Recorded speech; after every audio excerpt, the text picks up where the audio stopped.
தேசிய ஜனநாயக கூட்டணியில் தமிழ் மாநில காங்கிரசுக்கு ஒதுக்கப்பட்ட 5 தொகுதிகளுக்கான வேட்பாளர் பட்டியலை ஜி.கே. வாசன் இன்று வெளியிட்டார். தேசிய ஜனநாயக கூட்டணியில் இடம்பெற்றுள்ள தமிழ் மாநில காங்கிரசுக்கு 5 தொகுதிகள் ஒதுக்கப்பட்டன.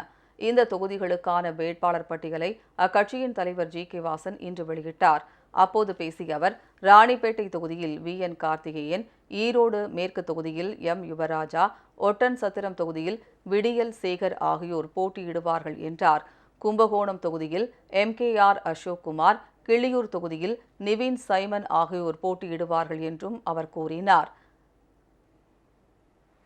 இந்த தேர்தலில் தமிழ் மாநில காங்கிரஸ் வேட்பாளர்கள் அனைவரும் பாஜகவின் தாமரை சின்னத்தில் போட்டியிடுவார்கள் என்றும் அவர் தெரிவித்தார். எலெக்ஷன் கமிஷன் மூலம் சைக்கிள் சின்னம் கிடைக்காத சூழலிலே நான் நேரடியாக கூட்டணியிலே இருக்கிற பாரதிய ஜனதா கட்சியினுடைய தாமரை சின்னத்திலே போட்டியிடுகிறேன். முன்னதாக தமிழ் மாநில காங்கிரஸ் கட்சியின் தேர்தல் அறிக்கையையும் ஜி.கே. வாசன் வெளியிட்டார்.